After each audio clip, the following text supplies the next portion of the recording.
Cada vez que se apoderan de un punto estratégico o una ciudad, todos los yihadistas hacen un vídeo donde dicen Da'wat al-Islam y todo el mundo grita Bajia. Es puro marketing. Lo que viene a decir que América no puede ganar, y eso es algo que Al-Qaeda no consiguió jamás. El Estado Islámico o Daesh, por sus siglas en árabe, es la nueva organización terrorista que atrae a miles de voluntarios, dispuestos a librar una guerra santa para combatir a Occidente y restaurar el califato a golpe de terror. Había cada vez más ejecuciones y crucifixiones. Estábamos horrorizados. Imponían esos castigos para obligar a la población a respetar sus leyes. Las decapitaciones y ejecuciones masivas de opositores estaban destinadas a marcar psicológicamente a las poblaciones. El objetivo de todos los movimientos islamistas ha sido restablecer el califato.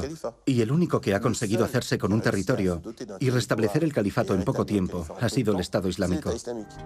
El ISIS posee importantes recursos humanos, financieros y militares.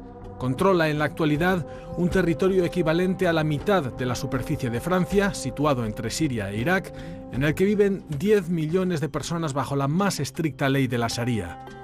El 82% de la financiación de esta organización procede de los recursos de los que dispone. Eso quiere decir que hemos cambiado completamente de modelo. Se trata de una organización con autonomía financiera. Al amparo de la bandera negra y al grito de «El Estado Islámico permanecerá», la organización mantiene esta guerra de desgaste cuyo fin último es la consecución de un Estado de derecho divino creado para dominar el mundo. Están desafiando al resto del mundo, lo están provocando, lo están indignando. Esto va más allá de todo lo que conocíamos. El grado de sofisticación, la tecnología, el dinero, los recursos, todo es diferente. ISIS, el nacimiento de un Estado terrorista. A continuación, en Documentos TV.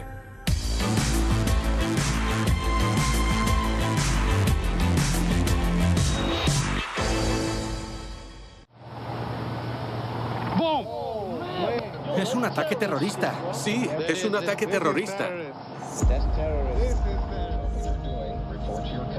Esta mañana el desastre ha azotado la ciudad de Nueva York.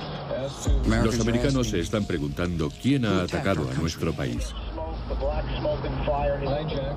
El 11 de septiembre de 2001, América y Occidente descubren el nombre y el rostro de su nuevo enemigo. Al-Qaeda es al terror lo que la mafia al crimen.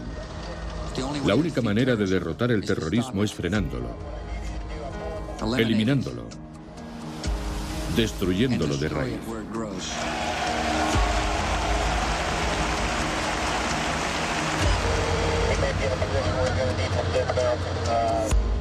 وقد قلبوا علينا حتى الدول التي تنتسب إلى الإسلام.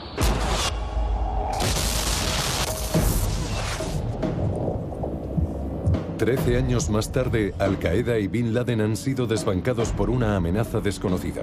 El Estado Islámico de Irak y el Levante o el Daesh, por sus siglas en árabe.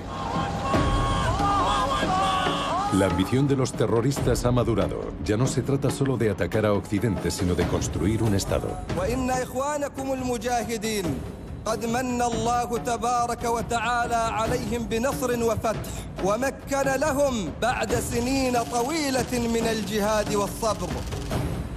Daesh es una organización terrorista, simple y llanamente.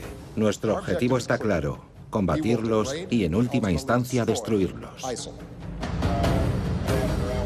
Destruir el Daesh, al igual que ayer se acabó con Al-Qaeda, solo que los yihadistas ya no se esconden en cavernas. Esto va más allá de todo lo que conocíamos. El grado de sofisticación, la tecnología, el dinero, los recursos, todo es diferente. La historia no se repite, sino que ha cobrado nuevas proporciones. El Daesh controla hoy un territorio equivalente a la mitad de la superficie de Francia, situado entre Siria e Irak, y en el que viven 10 millones de personas. Más que un movimiento terrorista, la organización se ha convertido en una especie de estado forajido que atrae a millones de voluntarios dispuestos a librar una guerra santa.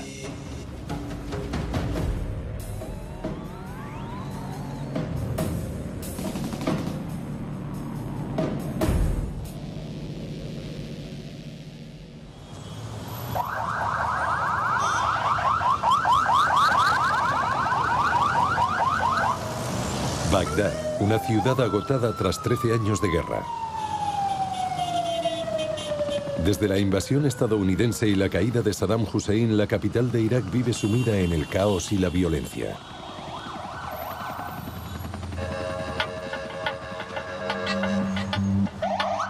No pasa un día sin que se produzca un atentado con coche bomba, una operación suicida o un asesinato político. En diciembre de 2011, los últimos soldados americanos abandonaban la ciudad. Desde entonces, Bagdad está partida en dos. Por un lado, los barrios chiíes, ultraprotegidos por el gobierno, la policía y numerosas milicias paramilitares. Por otro lado, una comunidad suní aislada, excluida del poder y marginada, que sueña con vengarse. Entre ambas solo hay muros protectores y odio. El Daesh se nutre de esta guerra de religión. La organización promete venganza a los suníes humillados y fuego a los aborrecidos chiíes. Y su próximo objetivo es Bagdad.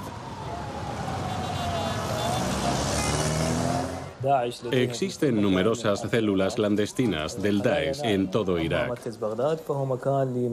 El centro de Bagdad les interesa especialmente porque es un escaparate mediático. Para el Daesh es un objetivo muy importante, ya que gran parte de la población árabe suní que vive allí se ha hartado del comportamiento del gobierno de Irak y las milicias chiíes.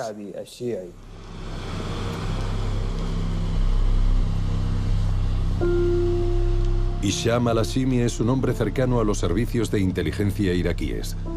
Rastrea las células clandestinas, evalúa el número de yihadistas infiltrados, más de 2000, y sigue el ascenso de su jefe, Abu Bakr al-Baghdadi, un antiguo estudiante de teología. En la cultura islámica, todo el que haya estudiado más de 4 años en Bagdad para adquirir conocimientos religiosos puede adoptar el apodo de al-Baghdadi en alusión a la ciudad.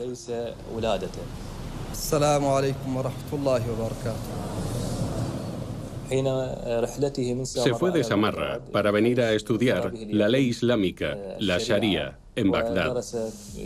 Estudió en la Facultad de Ciencias Islámicas. Ese periodo transformó su manera de pensar.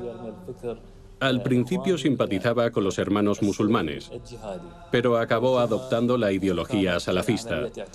Luego fue detenido y encarcelado por los americanos en Faluya. Eso supuso un punto de inflexión en su vida, pues al-Baghdadi se radicalizó más aún y se pasó al campo de los yihadistas.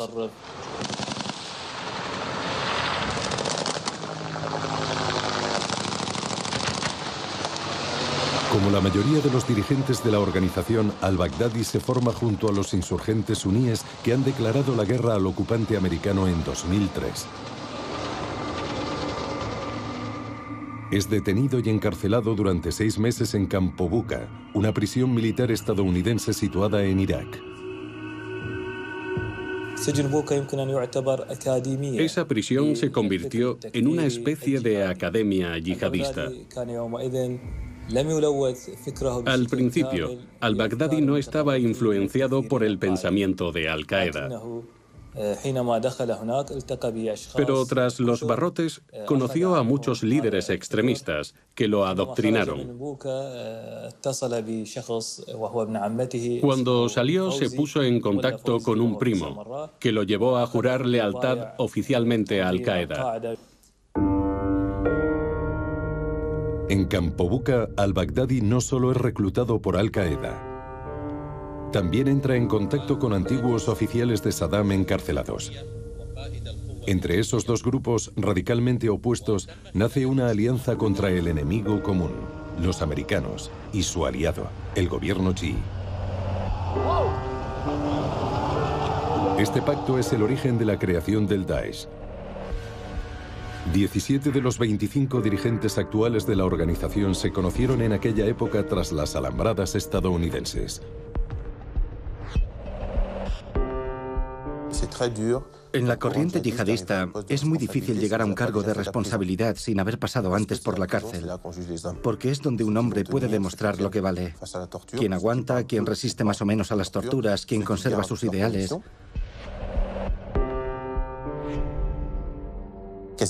Casi todas las fotos de responsables del Estado Islámico de las que disponemos fueron tomadas durante su encarcelación.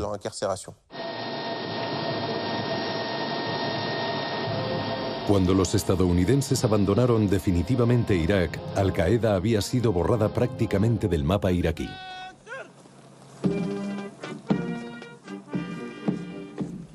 Los americanos dejaron la seguridad del país en manos del Ejército Nacional, tras formarlo y equiparlo. Se invirtieron miles de millones en material de guerra. Pero la euforia de la victoria duró poco. Agazapado en la sombra, el Daesh estaba tramando su revancha. Por aquel entonces, se considera que la organización conocida como Estado Islámico de Irak está perdiendo fuelle. Apenas tienen presencia sobre el terreno en Irak y la mayoría de sus jefes viven en la clandestinidad, escondidos. En realidad están esperando a que se marchen las tropas americanas para pasar a la acción. ¿Cuántos eran entonces? ¿Había cientos de combatientes? No, eran varios miles. Varios miles, por supuesto. Creo que en aquella época debían de ser unos 5.000 hombres en Irak.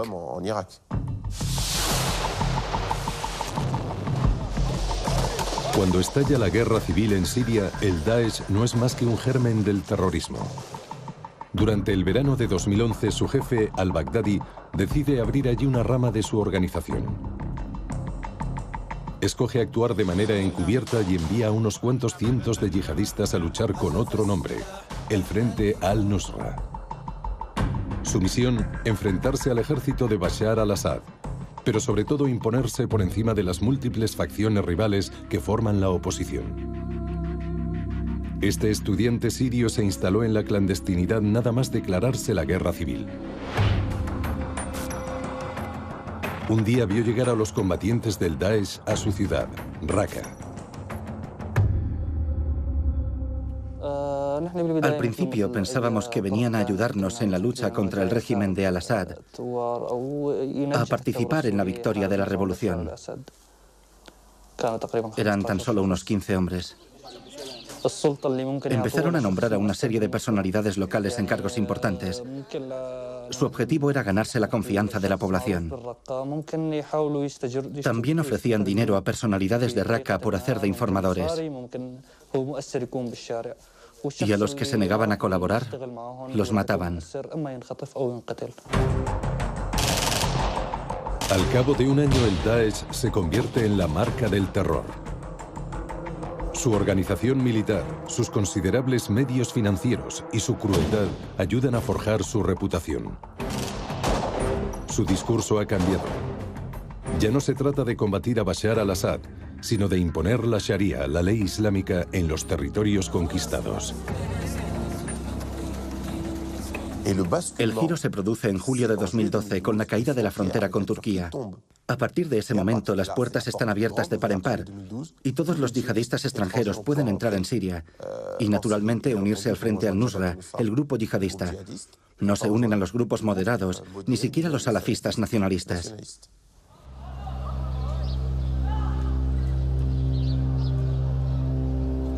El Daesh comparte varios cientos de kilómetros de frontera con Turquía.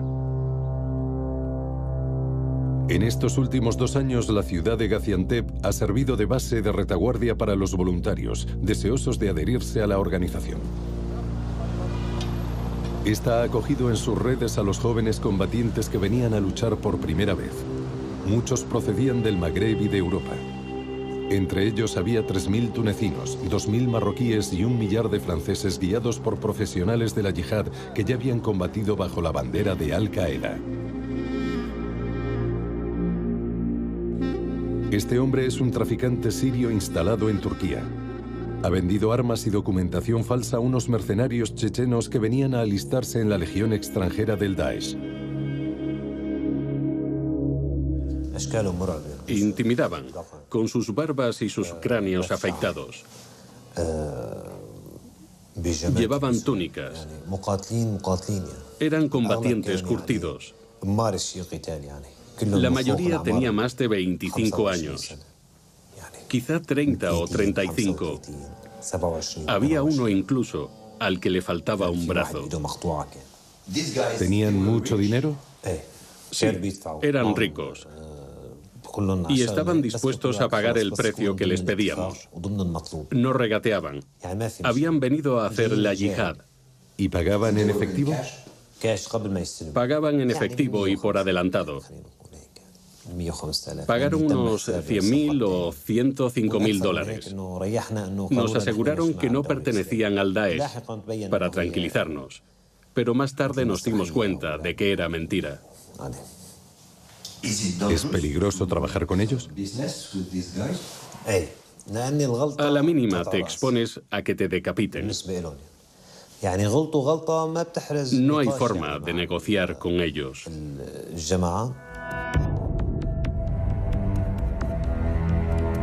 A principios de 2014, el Daesh impone definitivamente su ley en Siria.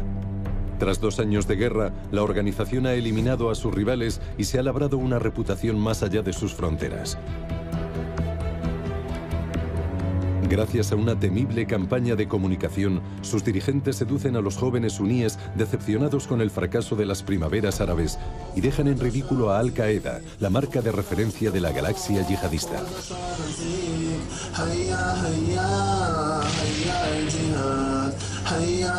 Los hombres de negro difunden por internet una serie de vídeos de propaganda dignos de una película de Hollywood en los que celebran el nacimiento de su nuevo estado. Se inventan incluso un eslogan, Bajia, es decir, el Estado Islámico permanecerá.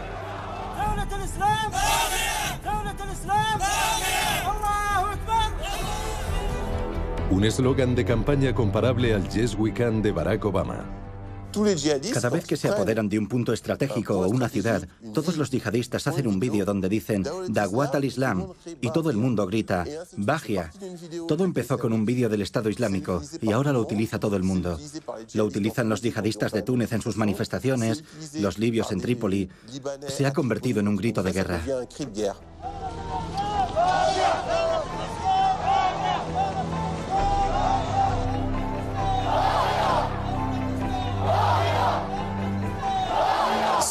Es puro marketing.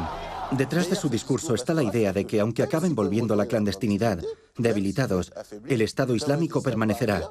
Lo que viene a decir que América no puede ganar. Y eso es algo que Al-Qaeda no consiguió jamás.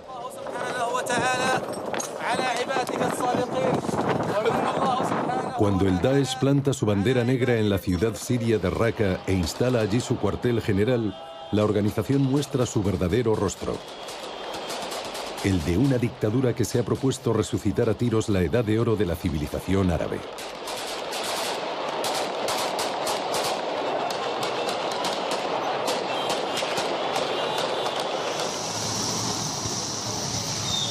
Estas imágenes han sido grabadas clandestinamente y difundidas en Internet por una red de resistentes infiltrados en la ciudad. Abu Mohammed es la voz de esa oposición. Primero hubo ejecuciones en la calle durante un par de días. Luego fue a más. Había cada vez más ejecuciones y crucifixiones. Estábamos horrorizados. Fue entonces cuando comprendimos a dónde nos estábamos dirigiendo. Un día había una decapitación, al día siguiente cortaban una mano. Formaba parte de una estrategia. Imponían esos castigos para obligar a la población a respetar sus leyes. Ya nadie se atrevía a cometer el mínimo error. Estábamos todos aterrados.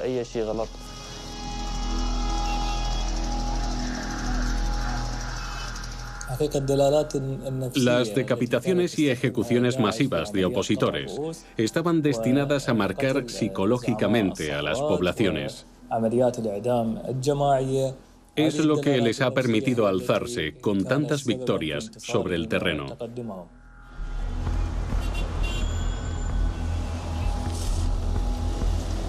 Mientras tanto, en Irak, el gobierno de Bagdad no percibe la amenaza que se cierne sobre el país.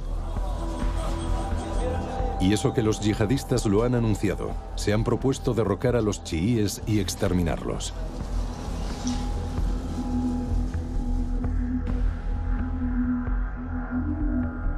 Su siguiente objetivo es Mosul, la segunda ciudad de Irak.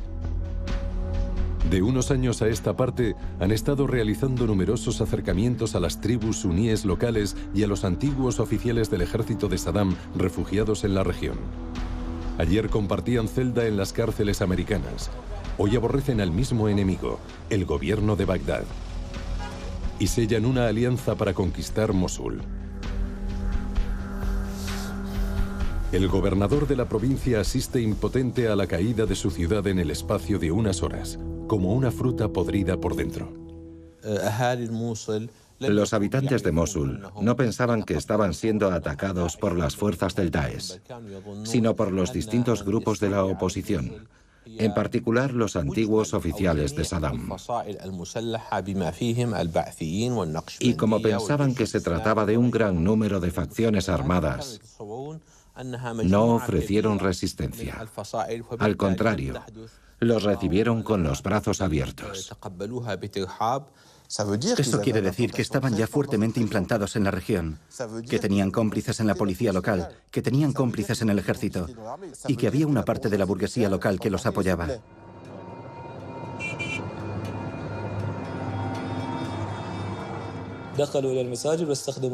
Empezaron ocupando las mezquitas y usando altavoces para propagar un mensaje.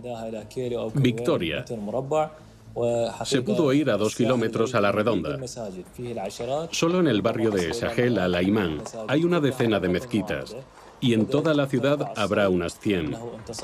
Y todos los altavoces retumbaron al mismo tiempo. Eso fue lo que aterrorizó a las fuerzas iraquíes. Algunos soldados abandonaron las armas y otros se esfumaron.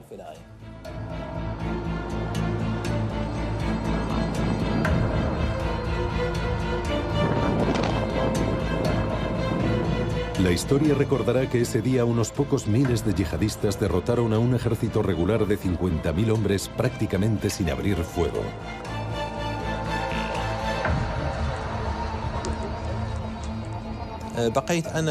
Me quedé solo en Mosul durante 3 horas, después de la huida de los generales del ejército.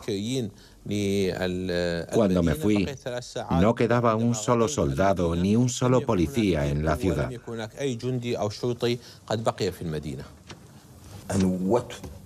¿Qué le habría pasado si se hubiera quedado?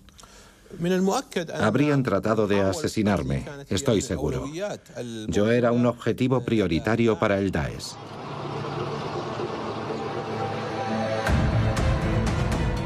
Con la toma de Mosul, la Guerra Santa derivó en demostración de fuerza. La organización se hace con un arsenal militar valorado en $3.000 millones, el armamento de última generación legado por los americanos al ejército iraquí tras su partida. El Daesh ya no es solo un movimiento terrorista, es un verdadero ejército. Todas las armas cayeron en manos del Daesh. En la ciudad se apoderaron de los carros de combate, los vehículos blindados, los cañones y hasta 2 aviones del aeropuerto de Mosul. Su plan incluye apoderarse del Banco Central y sus 200 kilos de oro. En Mosul, los yihadistas también quieren hacerse ricos. La mayoría de los bancos había depositado allí sus reservas y el Daesh robó todo ese dinero en efectivo. Se rumorea que la suma podría ascender a 400 millones de euros. Quizás solo sean rumores, pero podría ser verdad. Y eso plantea un problema muy serio, no le quepa la menor duda. Para ellos es dinero fácil, nos están haciendo la vida imposible.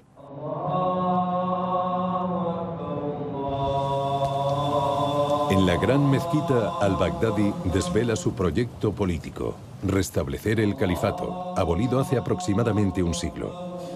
Adopta el nombre de Califa Ibrahim y exige a todos los musulmanes suníes que le juren fidelidad. ولقد ابتليت بهذا الأمر العظيم لقد ابتليت بهذه الأمانة أمانة ثقيلة فوليت عليكم ولست بخيركم ولا أفضل منكم. El califato, o el sueño de un retorno al Islam puro de la Edad Media cuando dominaba el mundo. El Daesh destrona a Al-Qaeda y lanza una OPA sobre la internacional yihadista. El objetivo de todos los movimientos islamistas ha sido restablecer el califato. Y el único que ha conseguido hacerse con un territorio y restablecer el califato en poco tiempo ha sido el Estado Islámico.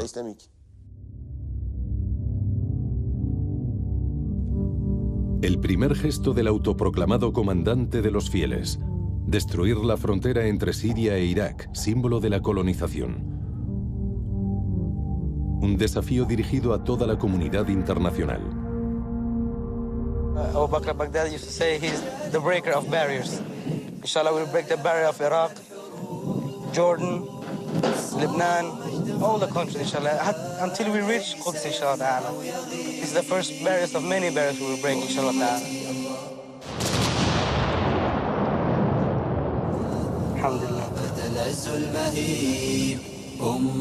La pequeña y mediana empresa del terrorismo se ha convertido en una multinacional. Tiene dinero, armas, 40.000 combatientes y pleno control de su territorio, construido sobre los escombros de Siria e Irak.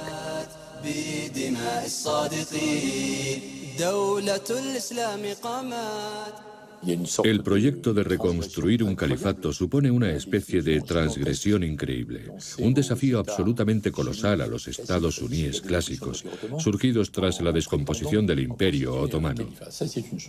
El siguiente paso es instaurarlo a nivel territorial, lograr formar una especie de estado.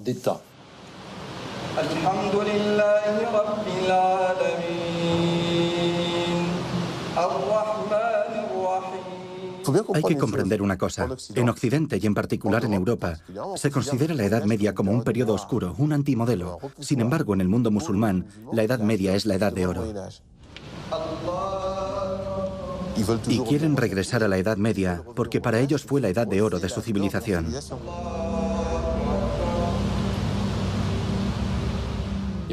Hay mucha gente que ha hecho estudios superiores, médicos, abogados y demás.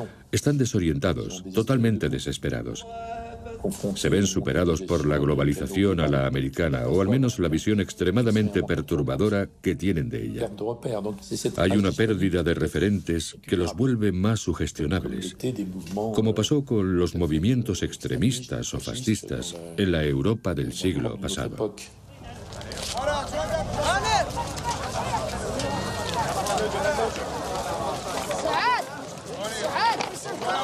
Al final de esta carretera, tras el puente, comienza el territorio del Daesh. El único punto de contacto de la organización con el mundo exterior es el puesto fronterizo de Makta Khalid, situado en el noroeste de Irak. A un lado los insurgentes kurdos, los peshmergas, al otro lado los yihadistas. Entre los dos, una tierra de nadie por la que circulan cada día miles de civiles en ambas direcciones. Muchos hacen el trayecto durante el día para ir a comprar provisiones en Kirkuk, la gran ciudad vecina. Todas estas familias son suníes. Algunas apoyan a los yihadistas en su guerra contra el gobierno de Bagdad. Otros simplemente vivían en el lado equivocado del puente.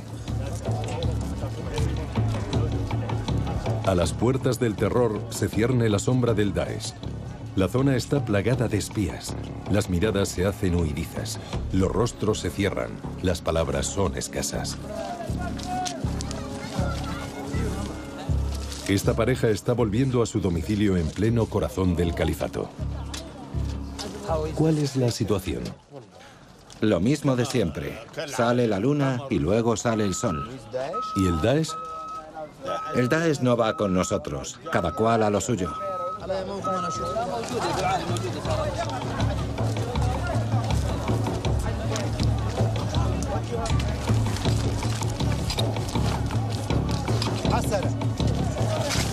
Vayan pasando en fila. En Maktab Khalid hace tiempo que cesaron los combates. Este puesto fronterizo se abre todos los días entre las 7 de la mañana y las 5 de la tarde, solo a aquellas personas autorizadas por el Daesh a pasar de un mundo a otro. En el lado kurdo las familias son registradas. El miedo a los kamikazes es permanente. La organización ha convertido el sacrificio humano en estrategia militar. Llegadas a la zona libre, pocas mujeres se atreven a enseñar su rostro. Una vez más es la sombra del Daesh, difusa pero omnipresente. Este hombre acaba de volver de Mosul. El ISIS está en la ciudad. Lo controla todo. Hay una sensación de normalidad, pero está prohibido fumar. Y mi mujer tiene que cubrirse. ¿Son muy estrictos? Sí, con todo el mundo. ¿Os quedáis en casa? Sí, no sabemos qué nos depara el futuro. ¿Son tiempos difíciles? Sí, muy difíciles. Son tiempos oscuros. Es como volver a la Edad Media, hace 1200 años.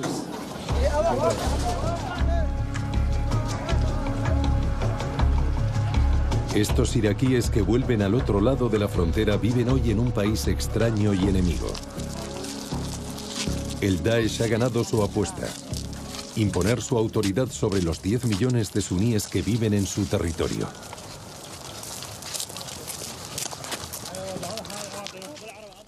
En términos de recursos y de infraestructuras, nos enfrentamos a un ente híbrido, a medio camino entre una organización terrorista y un Estado propiamente dicho. Para granjearse el apoyo de la población, este Estado Islámico tiene que demostrar que es capaz de garantizar los servicios propios de un Estado: servicios sociales y educativos, carreteras, el agua, la electricidad. Porque si no, ¿qué va a pasar? Que estas poblaciones van a huir, y eso no lo quiere el Estado Islámico. Jean-Charles Brissard lleva tiempo investigando la financiación de Al-Qaeda. Ha publicado un informe sobre los recursos financieros del Daesh, una organización que ha sabido desarrollar su propia economía de guerra y prescindir de todo mecenazgo exterior. El 82% de la financiación de esta organización procede de los recursos de los que dispone. Eso quiere decir que hemos cambiado completamente de modelo. Se trata de una organización con autonomía financiera. La otra guerra del Daesh tiene como objetivo el petróleo y los cientos de millones de dólares que mueve. Se estima que los yihadistas controlan una veintena de yacimientos, es decir, el 10% de la producción iraquí y el 60% de la producción siria. Según las estimaciones, su volumen de negocio es de entre 500.000 y 1 millón de euros diarios, solo con el petróleo. Da para seguir financiando la guerra durante mucho tiempo.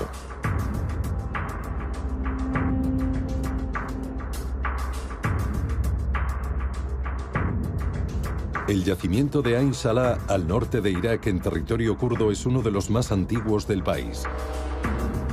Tiene unas reservas estimadas en varios miles de millones de barriles.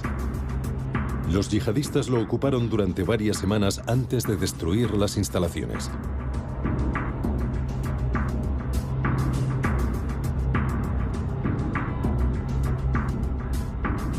Cada día salían 20.000 barriles de estos depósitos, convirtiendo estos pozos en la gallina de los huevos de oro de la Guerra Santa.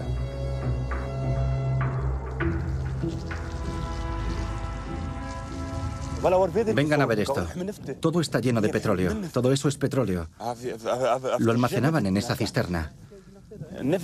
Y de ahí es de donde salía. Eso que ven es petróleo. Y eso es un impacto de bala.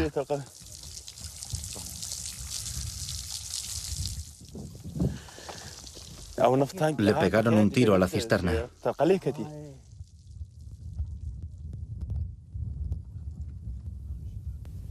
Tras un enfrentamiento con los combatientes kurdos, el Daesh se ha trasladado a una decena de kilómetros y sigue controlando la refinería local. Suficiente como para alimentar las poderosas redes de contrabando que se remontan a los tiempos de Saddam Hussein y el embargo internacional.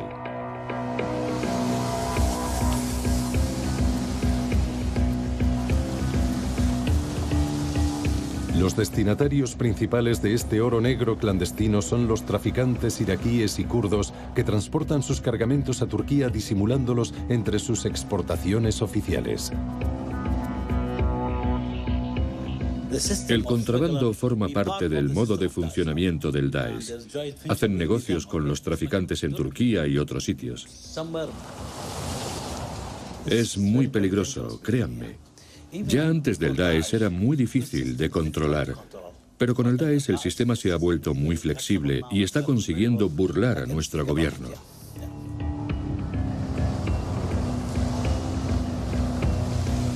A pesar de la guerra, nunca se ha detenido el ballet de camiones cisterna, ya que el gobierno turco ha decidido hacer la vista gorda sobre estos tráficos a gran escala. Una complicidad que asegura a los yihadistas unos ingresos regulares e inagotables.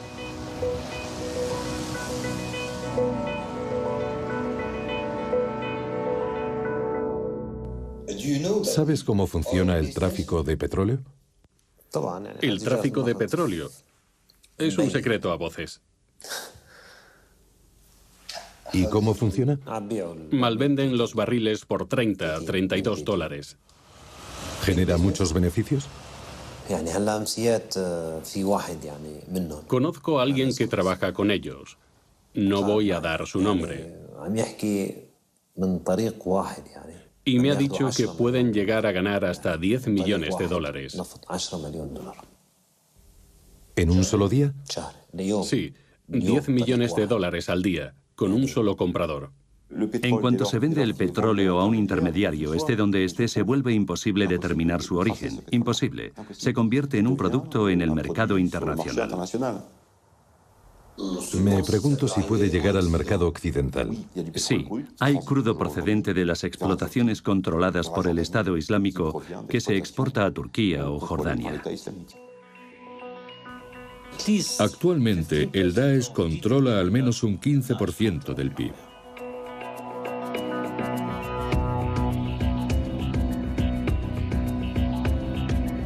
La organización terrorista podría controlar un 15% del Producto Interior Bruto iraquí, más de 35.000 millones de euros, lo que equivaldría al presupuesto militar de Francia. Ni Al-Qaeda ni Bin Laden han poseído nunca una fuerza militar semejante. El otro reto es conquistar los recursos naturales, especialmente el agua. En el verano de 2014 el Daesh se hizo con la presa de Mosul, que irriga las tierras agrícolas más fértiles de Irak. Más adelante, los yihadistas fueron expulsados, pero mantienen el control sobre las cosechas de trigo de la llanura de Nínive. Es el granero nacional que permite alimentar a la mitad de la población.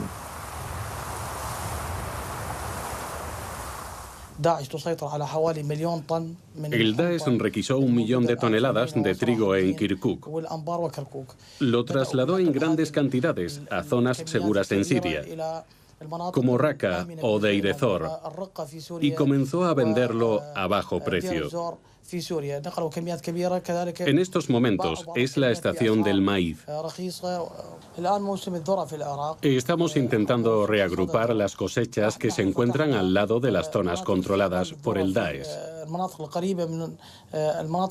Los agricultores intentan por todos los medios hacernos llegar sus cosechas.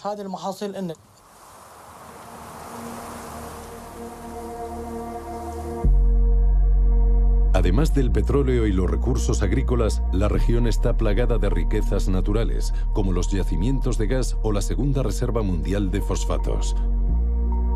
El valor del subsuelo se estima en cientos de miles de millones de dólares. Si el Estado Islámico saliera al mercado, valdría unos 2 billones de dólares. La organización está sentada sobre una montaña de oro.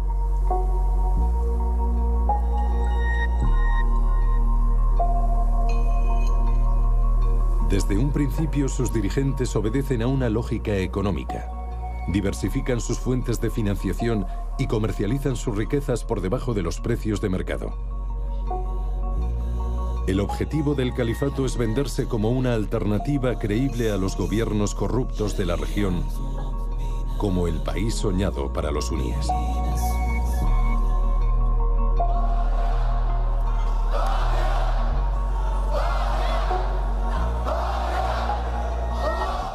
Su administración está dividida en varios departamentos. Hay un comité de servicios islámicos responsable del agua, la electricidad y las comunicaciones telefónicas. También hay una especie de policía local que patrulla en las calles, prohíbe fumar a la gente y controla la forma de vestir de las mujeres. También tienen su organismo de seguridad interna y su oficina de prensa. Todo depende del gobernador, que es el responsable de la ciudad, y depende directamente del teniente de al-Baghdadi.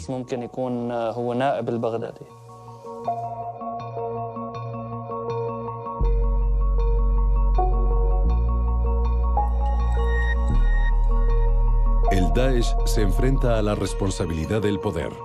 La organización ha de demostrar ahora que es capaz de administrar el día a día de millones de habitantes. Los camiones que llegan de Jordania pasan por el control fronterizo del Daesh, que les hace pagar una tasa, un impuesto, y les entrega a cambio un recibo a nombre del Daesh. La organización recluta personal civil, ingenieros, médicos, técnicos, y les ofrece sueldos de varios cientos de euros al mes. El mensaje es doble: la espada para los infieles, la esperanza de una vida mejor para los discípulos. Son listos. Cada día el Daesh crea nuevos impuestos y se inventa estratagemas para extorsionar a los ciudadanos. Confisca su dinero y sus casas y luego se las vende a las mismas personas a las que se las ha robado.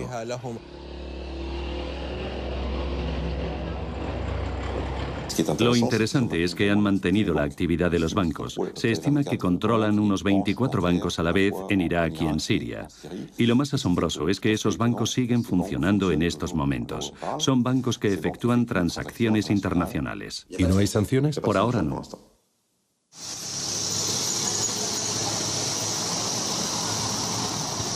Su última provocación. Han anunciado la creación de una nueva moneda cuyo valor estaría indexado al curso del oro. Si empiezan a acuñar monedas de oro, un comerciante podrá venir a trabajar al Estado Islámico, cambiar sus dólares por oro, hacer sus negocios, marcharse con su oro y cambiarlo en Turquía. Tras la fachada del califato, el Daesh no deja de ser ante todo una organización criminal, una especie de mafia con sus ritos, su disciplina y sus jefes, que gobiernan mediante el terror. Cada año publican un informe de actividad, número de asesinatos, de atentados con coche bomba, de operaciones suicidas o de ciudades expurgadas de infieles. Muchos musulmanes, gente sencilla, quedaron seducidos cuando se enteraron de que al-Baghdadi era el nuevo califa. Pero cuando descubrieron cómo era la cosa en realidad, se quedaron horrorizados. Era lo contrario de lo que esperaban. El califato no era un reino de felicidad y valores, sino de masacres, violaciones de mujeres y extorsiones.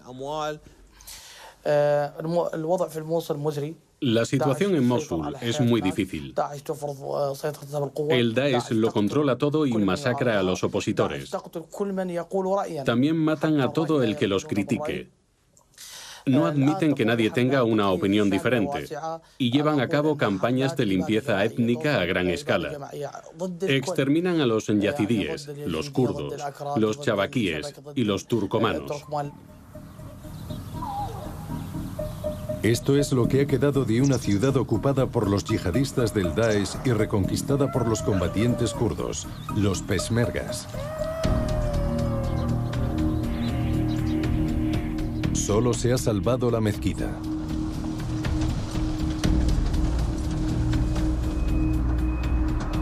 Antes de la guerra vivían cientos de familias en Zumar, en el Kurdistán iraquí. Campesinos kurdos y árabes suníes que llevaban varias generaciones conviviendo.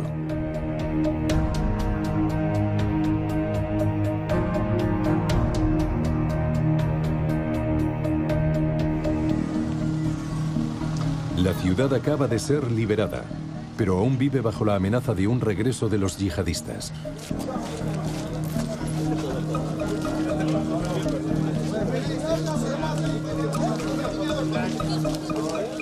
Esta mañana los hombres han venido a buscar la ayuda alimentaria que reparte el gobierno kurdo.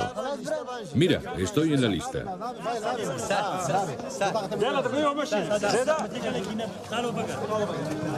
Pon mi nombre en la lista también.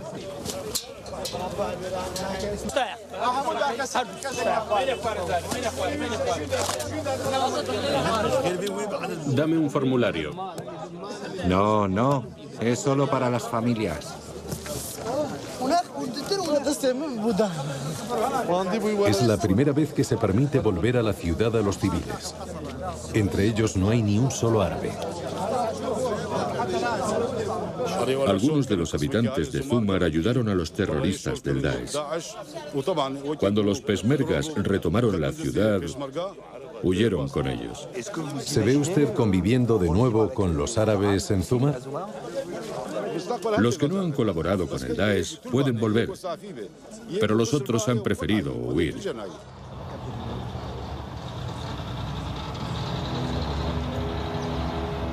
Zumar conserva todas las huellas de la limpieza étnica y religiosa emprendida de manera sistemática por los yihadistas. Los comercios y las viviendas tienen aún inscripciones con la mención árabe o kurdo, la sumisión o la destrucción, la vida o la muerte. El Daesh se infiltró en las células durmientes de la ciudad, que les proporcionaron información antes de su llegada. En esta casa vive un soldado, en esa un funcionario, en aquella un policía. Utilizaban toda esa información para actuar en consecuencia. No había más remedio que obedecerles. ¿Han matado a mucha gente aquí? En cada aldea han asesinado entre 15 y 20 personas. O volaban las casas con la gente dentro, o colocaban explosivos con temporizador.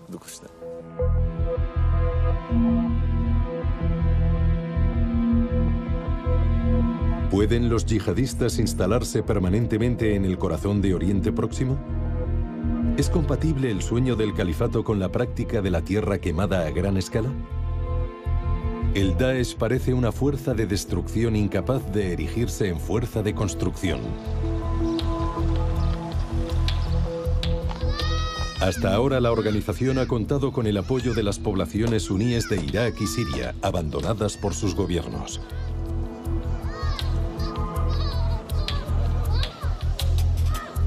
Pero su política sectaria y bárbara hacia las minorías ha obligado a cientos de miles de familias a huir y hacinarse en campos de refugiados.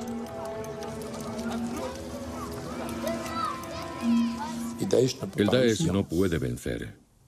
El Daesh no puede alcanzar su objetivo, y menos aplicando una concepción tan absolutamente primitiva de la Sharia. Eso ya lo convierte en una fuerza intolerable para las mujeres, que son la mitad de la población. Y además está sacando de la circulación a estos países que no pueden conectarse con el exterior. Están desafiando al resto del mundo, lo están provocando, lo están indignando, se están aislando.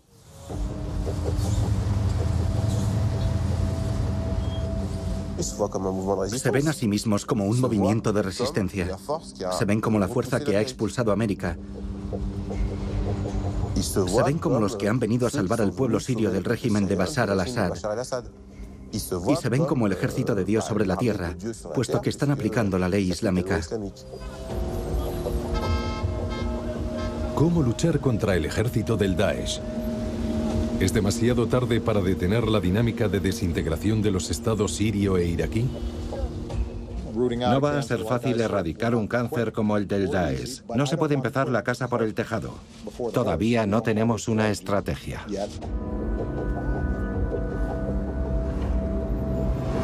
La coalición internacional lanza un bombardeo aéreo tras otro.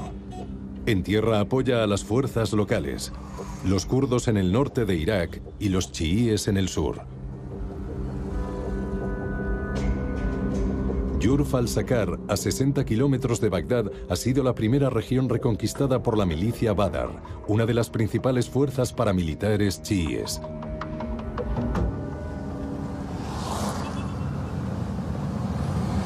Esta organización armada, financiada y entrenada por Irán, interviene en primera línea.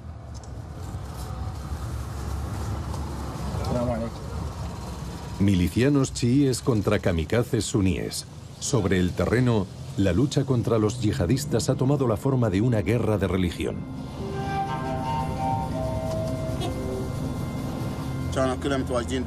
El Daesh controlaba esta región. Gracias a Dios hemos podido vencerlos. Hemos limpiado Jurf al-Sakar. Y ahora, gracias a Dios, la zona está liberada y es segura.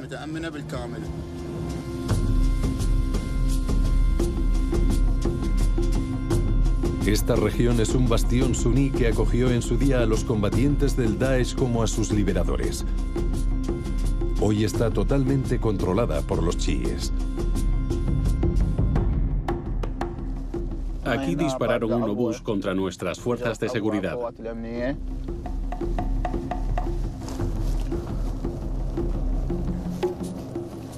Controlaban esta carretera. Nadie se atrevía a utilizarla.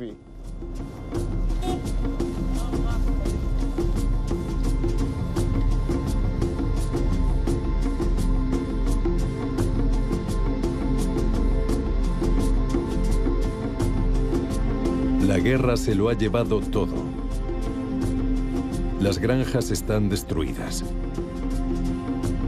Los campesinos han huido.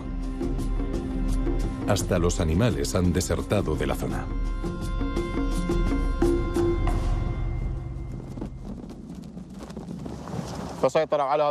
Volaron este puente con explosivos para que no pudiéramos pasar por aquí.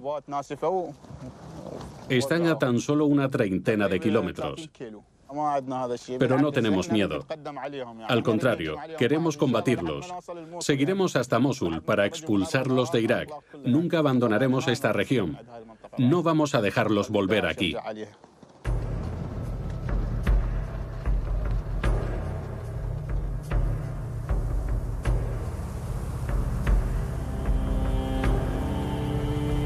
La guerra declarada por el Daesh ha destruido ya una parte de Irak y de Siria.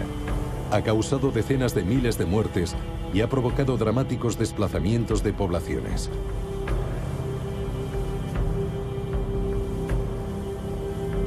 Promete ser larga, sucia y sanguinaria.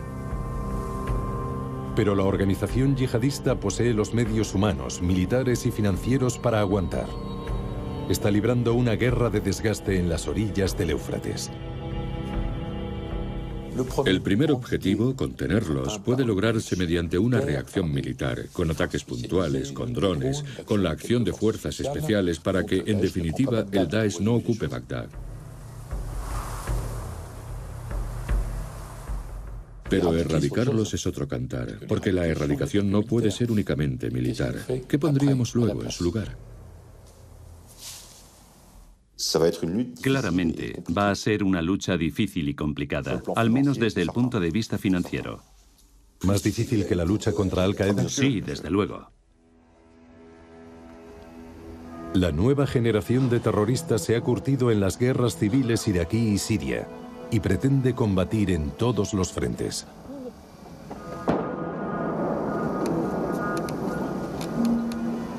A las puertas de su territorio sirio, en Kobane, continúa con su estrategia de expansión. Más allá de sus fronteras, exporta el terror a golpe de atentados. La guerra santa del Daesh no tiene límite alguno. El Daesh va a permanecer aún mucho tiempo en la región. Pero ese no es el problema. Hay que extirpar el pensamiento político extremista. Y eso va a llevar su tiempo. De lo contrario, aunque nos deshagamos del Daesh, habrá otros grupos extremistas que tomarán el relevo.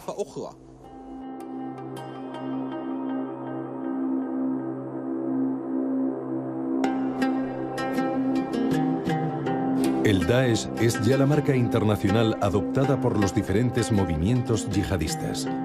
Ya sea en Occidente, en África o en Asia, la bandera negra del califato se ha convertido en el emblema común de todos los lobos solitarios del terrorismo.